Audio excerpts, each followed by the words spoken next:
На цьому місці розрахунок ПТРК «Джавелін» знищив російську самоходну артилерійську установку «Акація» зі складу 200-ї мотострілецької бригади Північного флоту.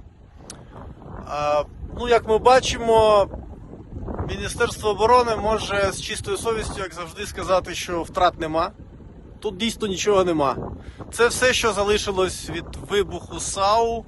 Ми можемо подивитися, уламки рознесло по всьому полю. Отак. Екіпаж, судячи з всього, мабуть, теж кудись вилетів. Але втрат нема. Правда, генерале Конашенков? Да? Ви ж так розповідаєте і брешете російським матерям, правда? От полюбуйтеся, росіяни, як вас дурить Путін і вся його банда. Ось що роблять українці з надсучасною американською зброєю, з російськими окупантами. І так буде з кожним з вас, поки ви не звільните нашу землю.